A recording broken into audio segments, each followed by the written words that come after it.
नमस्कार दोस्तों, सत श्री अकाल। कैसे हो सब लोग? Welcome to all future officers. आज हम बात करेंगे डिजिटल अरेस्ट के ऊपर, जो कि इंडिया के अंदर लगातार साइबर क्राइम्स हैं वो बढ़ते जा रहे हैं, और उसके ऊपर आज हम बात करेंगे।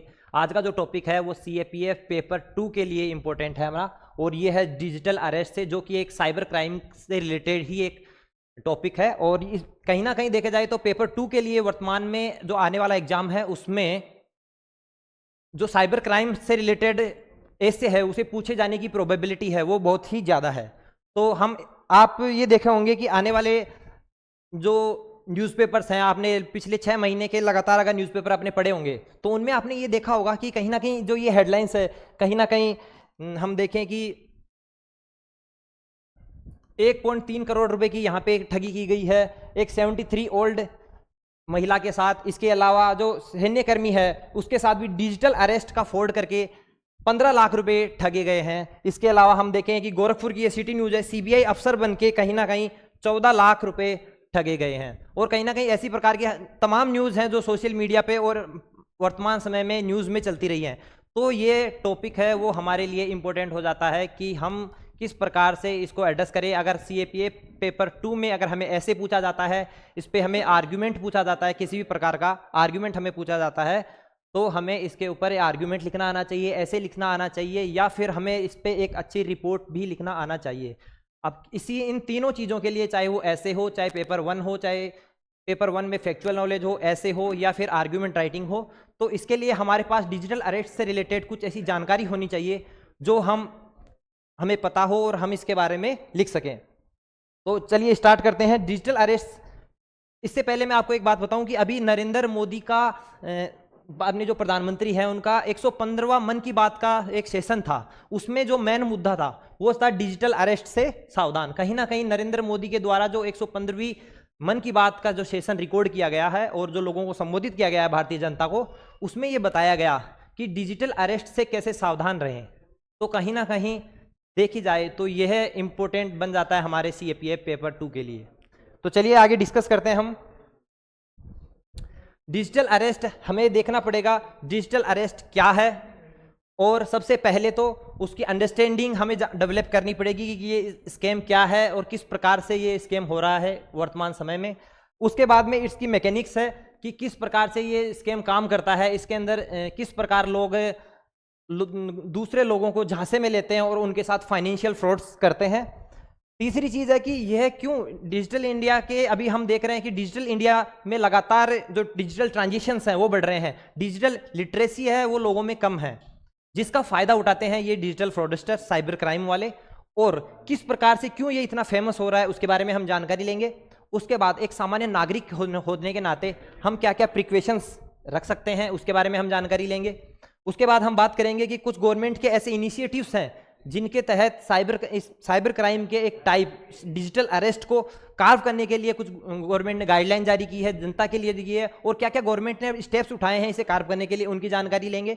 उसके बाद में हम देखेंगे कि इसके वे फॉरवर्ड में हम क्या इसका कंक्लूजन दे सकते हैं, और या फिर अगर हम बात करें तो किस नोट पे हम अपनी बात पेपर 1 के जैसे पेपर 2 के ऐसे में हम इसे समराइज कर सकते हैं।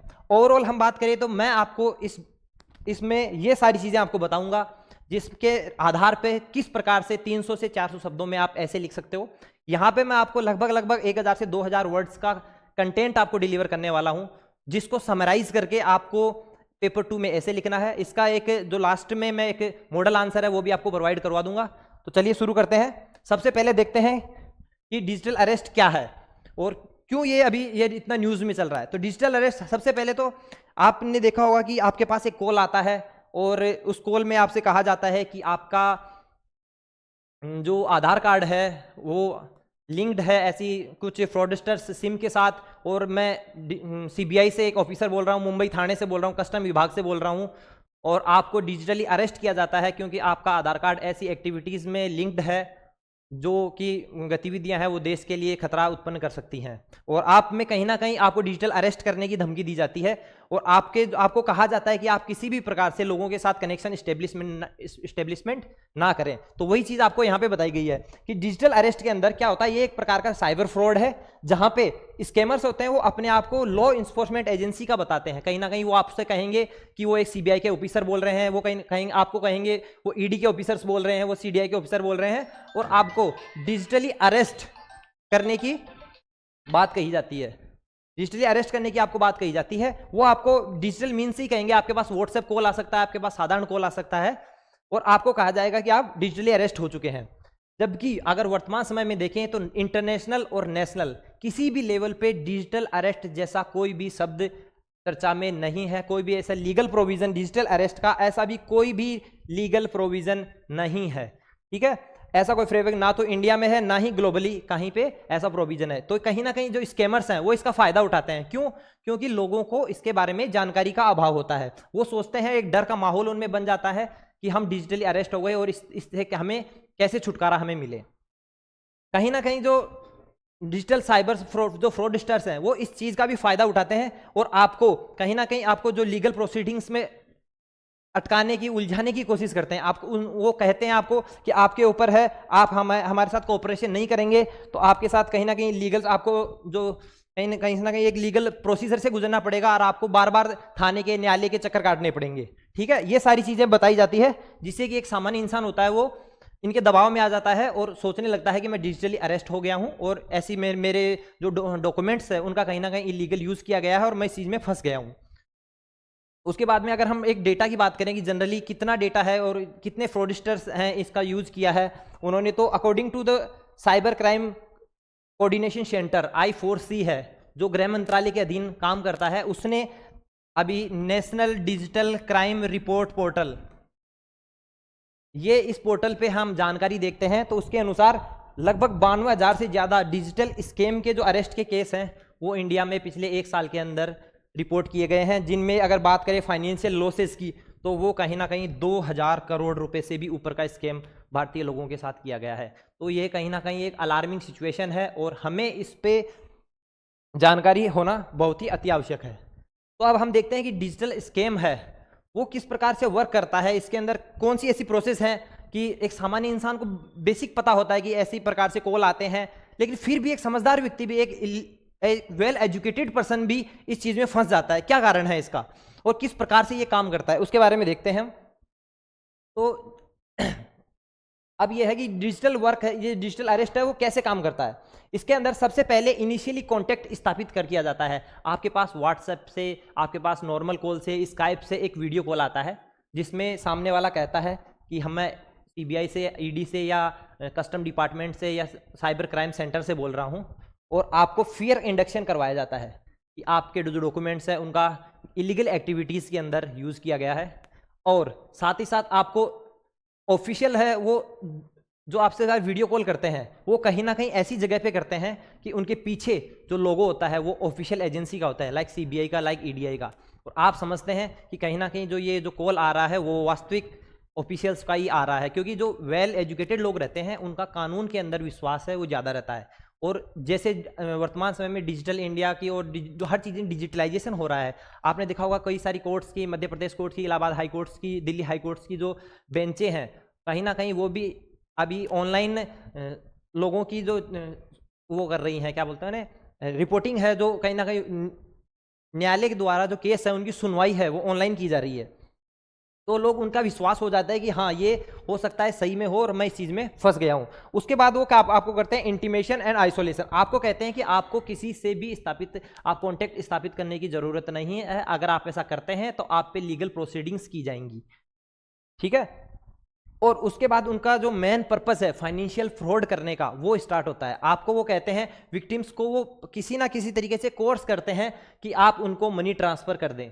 किसी प्रकार से आपको बताया जाता है, जैसे आपने देखा होगा इंडिया में एक जनरली परसेप्शन बन गया है कि पैसा फेंक और तमाशा देख, और लोगों को ये देखते हैं कि अगर मैं इस डिजिटल किसी भी प्रकार के लीगल प्रोसीडिंग्स में अटकता हूँ तो उससे बचने का उपाय वो डिजिटल अरेस्टर जो आपको करते हैं, फ्रॉडस्टर होते हैं, वो खुद ही आपको बताते हैं कि आप किस तरीके से इससे बच सकते हो पैसे देके।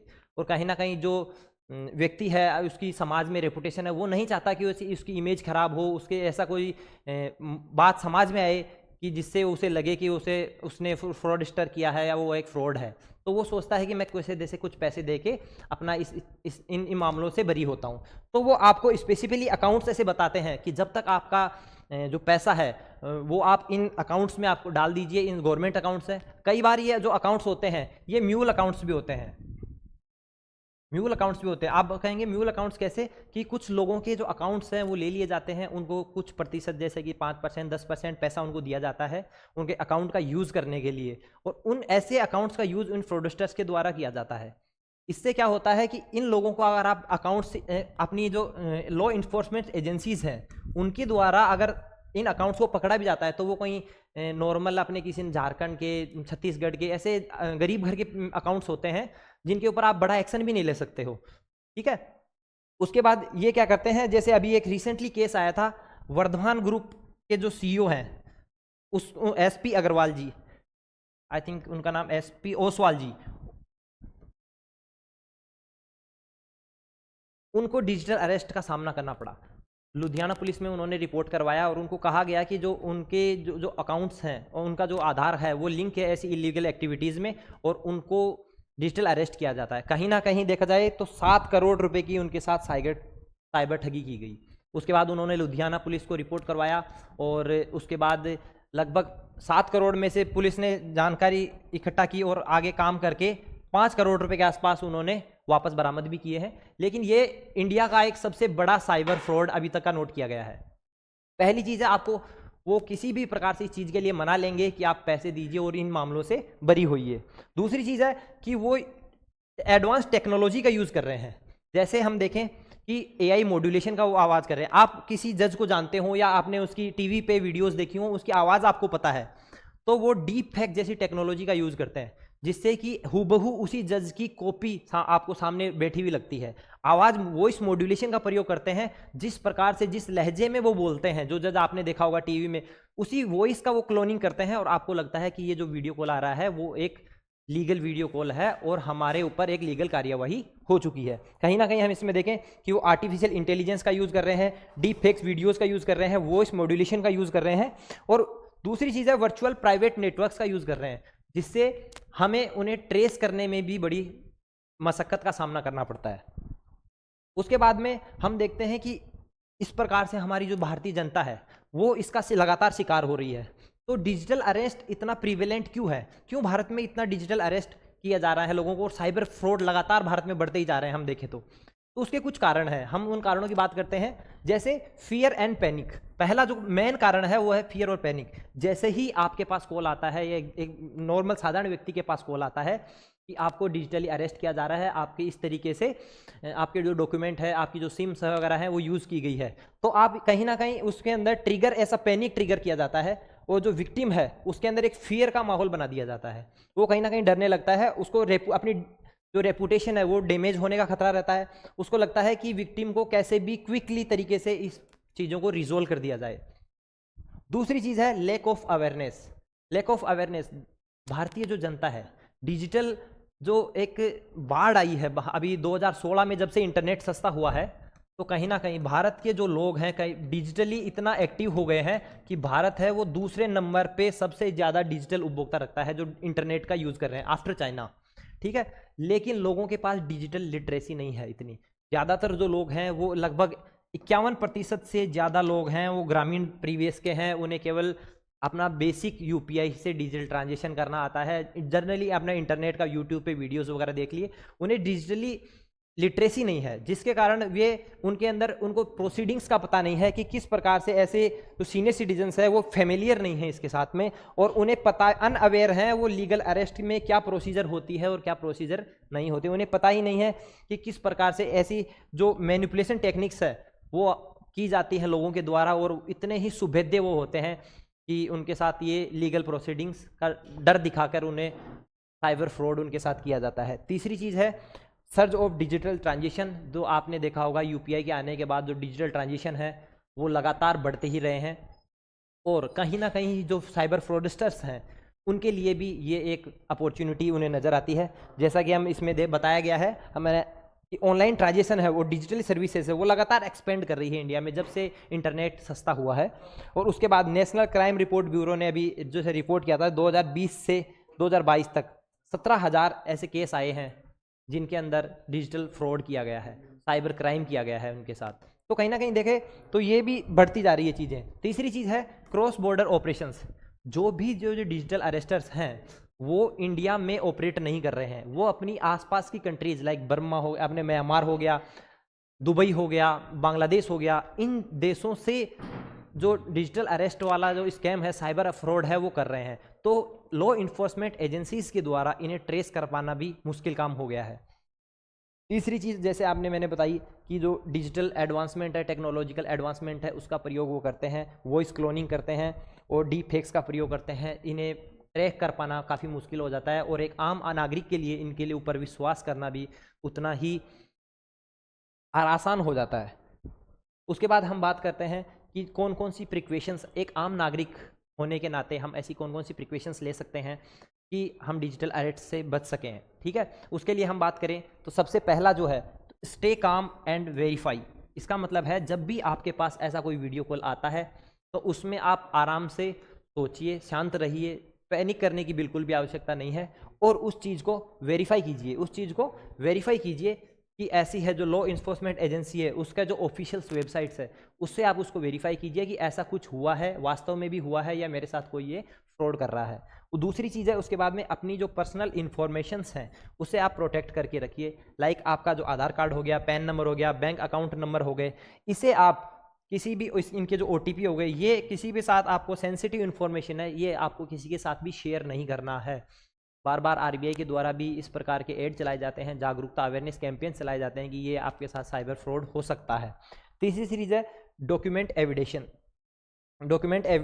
एविडेंस, यानी कहीं ना कहीं जो स्क्रीनशॉट, अगर आपके साथ ऐसा हो रहा है, किसी पास एजेंसी का ऐसा कॉल्स आता है, तो आप तुरंत वीडियो रिकॉर्ड कर सकते हैं, ऐसे चीज़ों के स्क्रीनशॉट्स ले सकते हैं ताकि अगर आप ऐसे क्राइम को रिपोर्ट करते हैं तो रिपोर्ट करने में वो एज ए एविडेंस की तरह है, आपके उसमें काम आएंगे।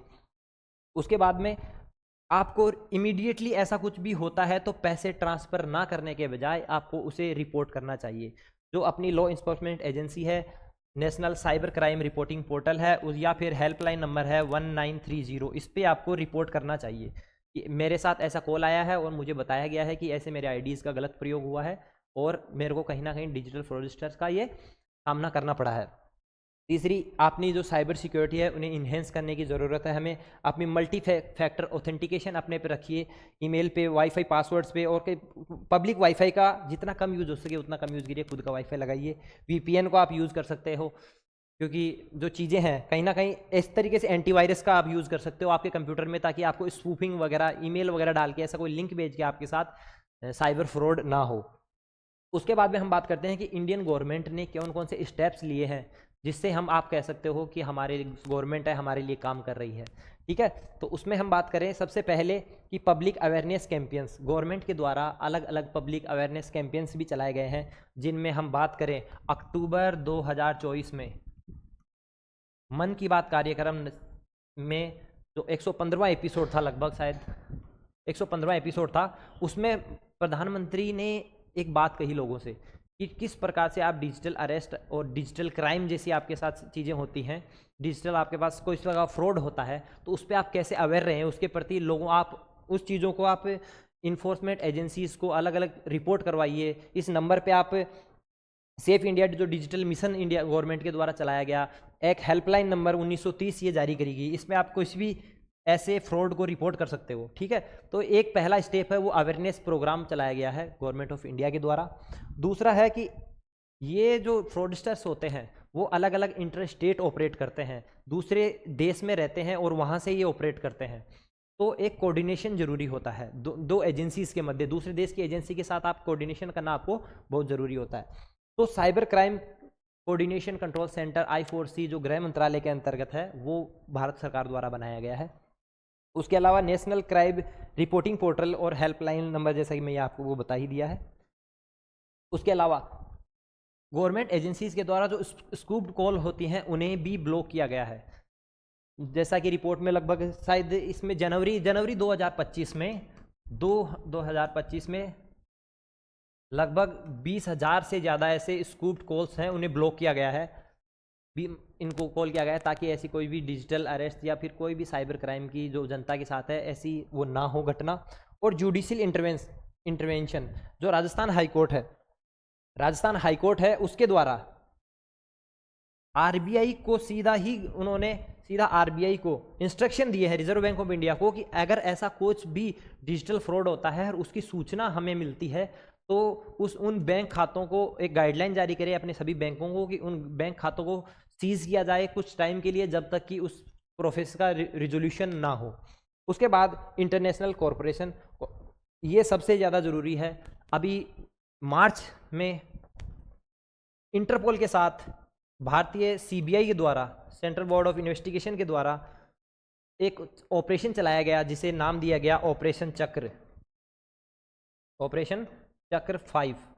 ये ऑपरेशन चलाया गया डिजिटल अरेस्ट से रिलेटेड, तो जिसके अंदर लगभग 300 से 400 ऐसी गिरफ्तारी की गई है जो लोग डिजिटल इस तरीके से साइबर क्राइम कर रहे हैं, लोगों के साथ ऐसा फ्रॉड कर रहे हैं। तो ये भी कहीं ना कहीं कॉरपोरेशन भी उतना ही ज़रूरी है दो देशों के मध्य, क्योंकि अगर दूसरे देश में ऑपरेट कर रहा है तो उसे एक एजेंसी जाके दूसरे देश में अगर बिना बताए गिरफ्तार करती है, बिना किसी कोऑर्डिनेशन के अगर गिरफ्तार करती है तो वो सॉवरेंटी पे खतरा मान सकता है दूसरा देश उसे, और ये चीज़ें हैं। तीसरी है लीगल फ्रेमवर्क। आईटी इंडिया की भारत सरकार के द्वारा एक आईटी एक्ट 2000 बनाया गया है, आईटी एक्ट जो कि सन 2000 में बनाया गया था। इसकी कुछ धाराएं हैं, जैसे इसकी धारा 66 हो गई, 67 हो गई, 78 हो गई, 79 हो गई। ये कुछ धाराएं हैं जो बात करती है डिजिटल फ्रॉड्स अगर आपके साथ होते हैं या किसी भी प्रकार का डिजिटल क्राइम आपके पास होते हैं तो उसके इन धाराओं के तहत आप पे कार्रवाई की जाएगी, जिसमें जुर्माने के साथ साथ जेल तक का प्रावधान है। अंतिम तरीके से हम बात करते हैं कि किस प्रकार हम समराइज करें इस चीज़ को। तो देखो, सबसे पहले जो मन की बात कार्यक्रम में नरेंद्र मोदी द्वारा, प्रधानमंत्री द्वारा ये नारा दिया गया था कि stop, think and take action. पहले आपके पास ऐसा कुछ कॉल आता है तो रुकिए, शांति से, घबराइए मत, पैनिक मत होइए। उसके बाद थिंक कीजिए, सोचिए कि अगर ऐसा कुछ मैंने किया है, अगर नहीं किया है तो ऑफिशियल वेबसाइट के थ्रू, ऑफिशियल चैनल के थ्रू आप किसी भी एजेंसी के, जिस एजेंसी का लोग बताते हैं उस एजेंसी से संपर्क करिए कि ऐसी कुछ बात है भी नहीं है, और उसके बाद आप एक्शन लीजिए। ये मूल मंत्र आप कहीं ना कहीं अपने पेपर में भी लिख सकते हो और आप अपने साथ भी याद भी कर सकते हो इसे। इसके अलावा हम क्या कर सकते हैं कि इन स्कैम्स का जो I4C द्वारा है, कोऑर्डिनेशन क्राइम सेंटर है, उसके द्वारा भी इन्हें कंट्रोल किया जा रहा है। और जो डिजिटल इम्पैक्ट है, कहीं ना कहीं ये चीज़ आपको इम्पैक्ट है, कहीं ना कहीं जो डिजिटल अरेस्ट वाला इम्पैक्ट है साइबर क्राइम में, कहीं ना कहीं लगातार बढ़ता जा रहा है। इसे भी हमें कंट्रोल करने की जरूरत है। इस प्रकार से आप कंक्लूड कर सकते हो इसे। उसके बाद फाइनली मैं आपको बताना चाहूँगा कुछ की पॉइंट्स जो आप अपने ऐसे में यूज़ कर सकते हो। जैसे कि हमें आपको बताया, सबसे पहले वो किसी भी लॉ इन्फोर्समेंट एजेंसी का वो आपको बताएंगे। तो ये चीज़ आपको पहले ही डिजिटल अरेस्ट को जब भी आप परिभाषित कर रहे हो, आप इंट्रोडक्शन में ये चीज़ डाल दीजिए कि वो अपने किसी भी एजेंसी का बताते हैं और आपके साथ फ्रॉड करते हैं। आपको बताया जाता है कि आपकी जो डॉक्यूमेंट्स हैं उनका गलत यूज किया गया है और आपको डिजिटली अरेस्ट किया गया है। किसी भी प्रकार का जो दूसरे लोगों से संपर्क है वो आपको कट ऑफ करने के लिए कहते हैं। ये चीज़ आप अपने इंट्रोडक्शन में बता सकते हो आराम से। उसके बाद दूसरी चीज़, आप डेटा का यूज़ कर सकते हो। डेटा का यूज कर सकते हो कि अब तक कितना प्रिविलेंट ये कानून ये क्राइम है जो हुआ है, कितने लोगों के साथ ऐसा फ्रॉड हुआ है, कितने लोगों का कितने रुपए इनमें लोगों ने गंवाए हैं, कितना जो अपना साइबर क्राइम पोर्टल है वहाँ से डेटा यूज़ कर सकते हो। तीसरी चीज़ है कि क्यों ये इतना प्रिविलेंट है, क्योंकि डिजिटल लिटरेसी लोगों में नहीं है। जो भारत में डिजिटल लिटरेसी जितनी होनी चाहिए वो उतनी नहीं है, जिसके कारण ये लोग हैं जो आसानी से लोगों को बेवकूफ़ बनाते हैं। उसके बाद गवर्नमेंट इनिशिएटिव्स आप बता सकते हो कि क्या क्या गवर्नमेंट ने इनिशिएट किया है।